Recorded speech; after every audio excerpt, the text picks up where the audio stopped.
అవని వాళ్ళైతే ఇంక సీతారాముల కళ్యాణం జరిపించడానికి ఇంక అందరూ అయితే గుడికైతే బయలుదేరుతారు. ఇంక అక్కడికి వెళ్ళిన తర్వాత రాముడు అలాగే సీతని, లక్ష్మణుడు, భరతుని అందరినీ అయితే బొమ్మలు ప్రతిరూపాలు అయితే తీసుకెళ్ళి అక్కడ పెట్టిన తర్వాత మీనాక్షి అయితే అవనిని అడుగుతుంది.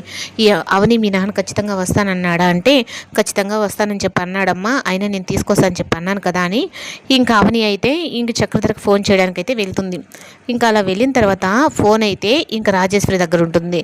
చక్రధర్ వెళ్లకుండా పూజకి వెళ్లకుండా అయితే తనని లోపల పెట్టి డోర్ లాక్ చేసేస్తుంది రాజేశ్వరి. ఇంకా అవని ఫోన్ చేయడంతో అవని ఫోన్ అయితే ఎత్తి, మీ నాన్న రాడని చెప్పాను కదా, అందుకే మీ నాన్నని రూమ్లో పెట్టి గడి వేసి ఫోన్ నా దగ్గర పెట్టుకున్నాను. ఈ ఫోన్ ఉంటే తండ్రి కూతురు ఇద్దరు మాట్లాడుకుంటారు కదా, అయినా ఆ పూజ చేయడం ఇష్టం లేదు నాకు, చేస్తే గీస్తే నాతోనే చేయాలి ఆయన అన్నట్టుగా ఇంకా తన రాజేశ్వరి మాట్లాడుతూ ఉంటే, ఇంకా సరే ఇంక ఈ విషయం ఏమైందా అని చెప్పనని ఇంకా అక్షయ్ వీళ్ళందరూ అడుగుతుంటే ఏం లేదు అని చెప్పనని ఇంకా రాజేశ్వరి దగ్గరకైతే ఇంకా అవనియే బయలుదేరి వెళ్తుంది.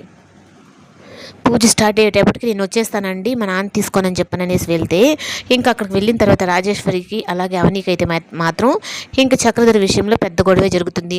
మా నాన్న మాట ఇచ్చాడు, అయినా మా నాన్నని శాశ్వతంగా తీసుకొని వెళ్తానని చెప్పని అన్నానా, ఈరోజు పూజ కోసం, అది కూడా మా అమ్మ కోరుకుంది, 30 సంవత్సరాలు తన కోరిక అన్నట్టుగానే కదా, లేక మా నాన్న తీసుకెళ్ళి మా నాన్నతో కలుపుతానని చెప్పని అన్నానా, ఎందుకు పిన్ని ఇలా చేస్తున్నావు, మేమేం తన నుంచి ఆస్తులు కానీ ఏమీ అడగటం లేదు కదా అంటే, ఏమో ఇప్పుడు పూజకే రమ్మన్నారు, ఇంకా ఆస్తులు కూడా అవన్నీ మీరు రాపిచ్చేసుకుంటారని చెప్పని నేను గ్యారెంటీ ఏంటి అని చెప్పానంటే, అలా మాట్లాడదు పిన్ని, మేము అదే కావాలని కోరుకొని ఉంటే ఈ ఆస్తులు అవన్నీ మాకు అవసరం లేదు, కావాల్సింది మా నాన్న ప్రేమ ఒక్కటేను అని చెప్పని అవని అంటుంది.